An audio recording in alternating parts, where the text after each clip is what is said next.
running express from Jumonville to Mayfield will arrive on platform 3 in approximately 2 minutes.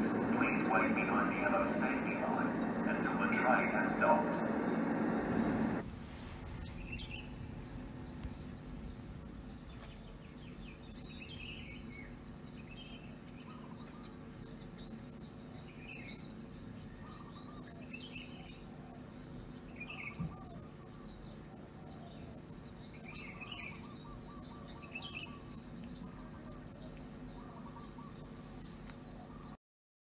The glazing technique was put to extremely good use by Maxfield Parrish, who really innovated the technique I'm about to apply to the painting, and his wonderful paintings were developed with layers of glaze to produce this glowing, lustrous colour. And the definitive work on Maxfield Parrish is by Coy Ludwig. This is a famous book, and in Maxfield Parrish's own words, there is a detailed description of the glazing technique as he practiced it, locking the glazes in between layers of thin varnish. A really wonderful book which I devoured as a student, and I've used these techniques intermittently ever since. Here is a colour reproduction of a Maxfield Parrish painting. The sky on this famous picture is called, the painting is called Twilight.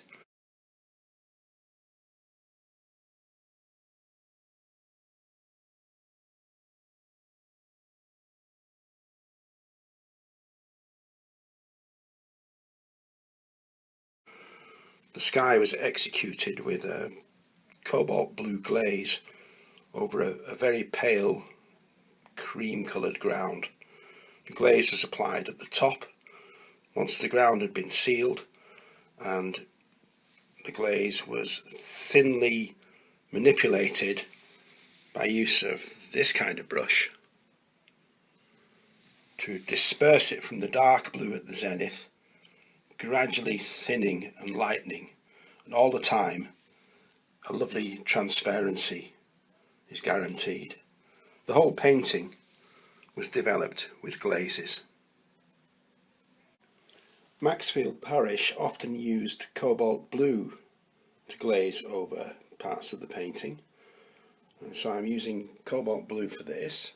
It's a lovely transparent blue, and the painting medium I'm using is not what Parrish would have used. This is liquid, a modern synthetic painting medium for oils, and it's fast drying and quite stable. Parrish would have used linseed oil, which takes quite a long time to dry, so for the speed of use I'm using liquid, but the sense of the technique is just the same.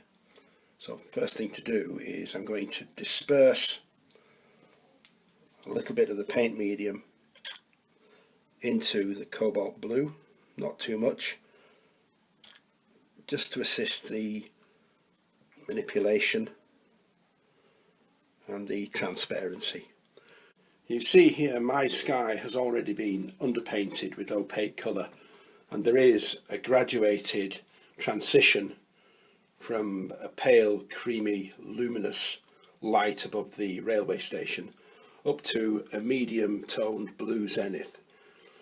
Parrish didn't often do this. He would probably glaze over a flat colour to produce the effect, but the sense of it is still the same.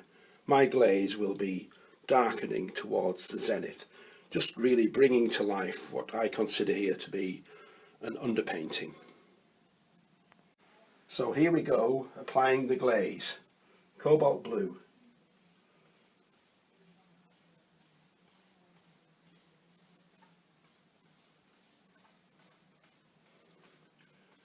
If we move in close, you'll see that tree gleaming through the transparent glaze. Remember, the painting is thoroughly dried and sealed.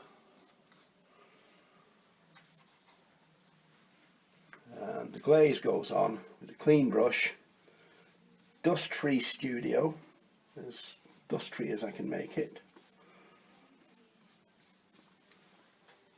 A lovely stripe of cobalt blue across the painting. The zenith of the sky.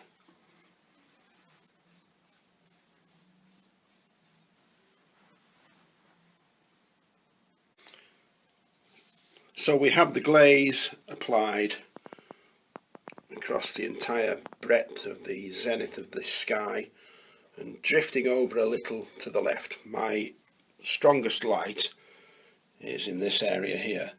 So the glaze will be manipulated with the badger hair blending brushes and dispersed very smoothly, gradually thinning the film of colour until it gives a lovely transition from light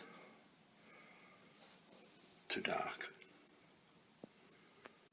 So here we go with the badger hair blending brush. In this case it's just a soft bristle brush, and it behaves in much the same way, and we pounce the glaze, and you'll see close to that it imparts a texture. Thousands of little pulses of blue, and by this means we can manipulate the glaze.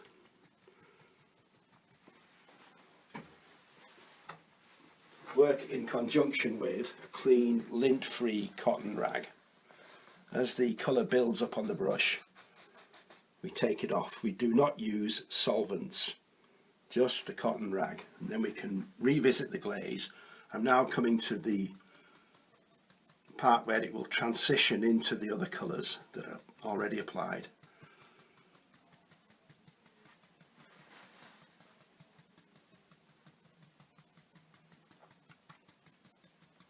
It's a really pleasing process if you can get the technicalities to work for you, and capable of very delicate transitions and subtleties.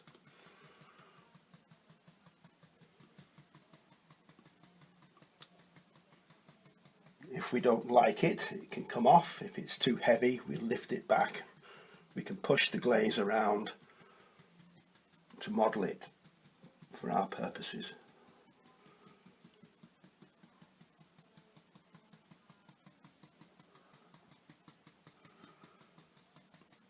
When I come to the buildings, I'm not concerned about working round them. I can clean the glaze off when the application is complete.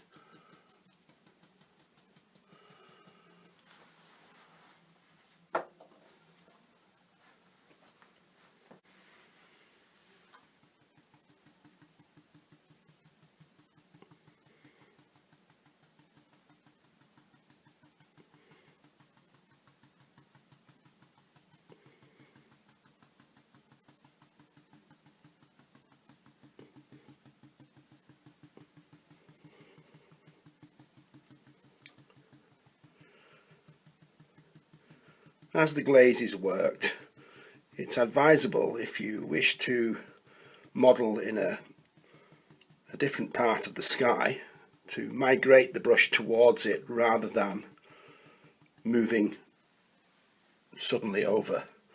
We take the brush and work through the glaze. We're working up here, we'd like to work lower. We don't take that glaze to there. We pick up the thinner glaze by migrating through the sky area until we reach the part we'd like to work on.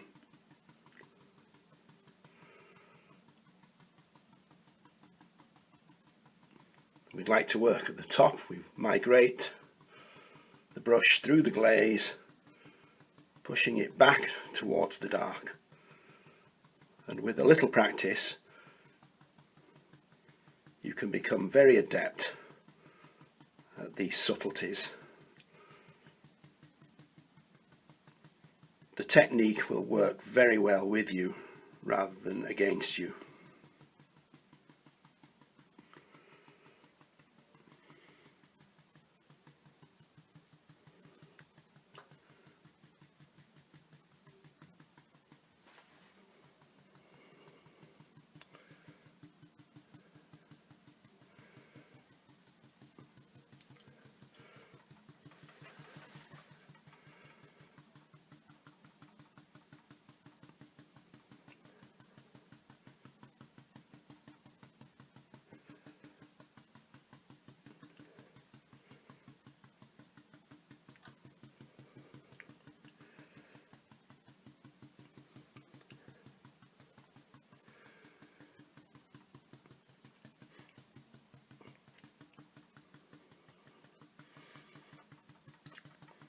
It's good to be sure that the brushes will not shed hairs. So if they've been used before successfully, they probably improve with use. New brushes, you can expect some of the hairs to shed. These brushes are behaving very well, and they're just inexpensive shaving brushes.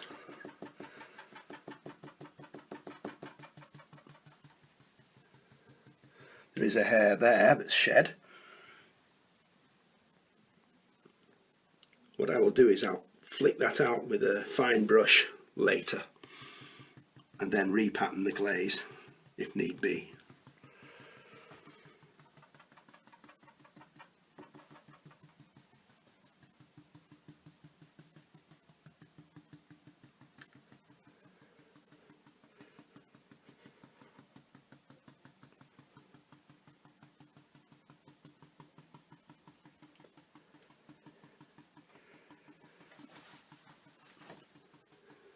Let's have an overview.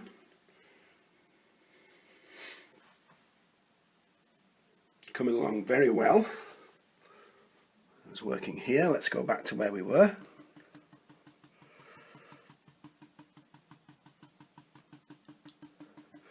The glaze is imperceptibly thin at this stage, in this area. It's giving a beautiful release of colours, with the colours beneath influencing the colour of the glaze.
Taking a close look at the facture or the finish of the glaze, this is not yet finished, but this is the patterning from the brush, transparent colour being manipulated with the blending brush. I've been working more delicately here, and I think you can see that the textures imparted by the brush have been evened out quite a bit by continual delicate pouncing of the glaze, so we can make an aesthetic choice as to how this should be finished. It's quite capable of being finished perfectly smooth, although usually a subtle texture might be considered a plus. Maxfield Parrish could achieve an airbrush-like perfection if he wished, but quite often the finish was rather aesthetically pleasing, with the mottled texture from the brush being allowed to stay in the final painting. Indeed, there are even evidence of thumbprints in some of the glazes.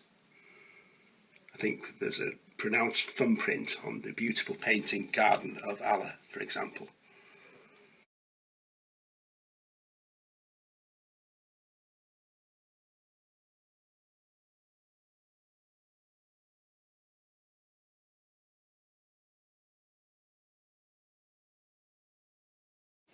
It's worth pointing out that one of the beauties of glazing technique is that the colour mixtures are achieved in separate layers, so there is no intermingling of the pigment mix. For example, I'm going from a blue to what might be considered a yellow, and you'll see there's no trace of a muddy green appearing. If you mix the two colours together on the palette, you might find that you achieve a muted green from these two. But when the blue is applied over the pale yellow, the two layers are separate, and it gives rise to a purity and transparency that cannot be achieved by pigment mixing. Pigment mixing is fine and it's a popular and excellent technique, but the glazing technique does have these marked differences from standard palette mixing. So that's my cobalt blue glaze applied using the techniques, or similar techniques, to Maxfield Parrish. You can see there's a lovely transition. I've got more to go on this sky. There's some clouds, a cloud bank just above the railway station, and I'll allow this to dry, and I can modify the colour by another glaze if I wish. For example, if I wish to reduce the intensity of the blue, I can apply a complementary transparent colour to do that, such as a burnt sienna would grey the blue. Still in the transparent colour mixing, very thin glaze of a colour, transparent colour such as burnt sienna will take out some of the saturation of the blue. However, I'm quite keen on this. It's a lovely colour, I think. I'm going to put it on the easel and have a think, but this glaze can now dry. I've got it very smooth. It could be smoother if I wished, but that's quite smooth enough for this painting, which, as you can see, has all kinds of texture. With that passage of glazing technique now completed, here is the overall effect on the painting. This is Carlisle Railway Station by Twilight.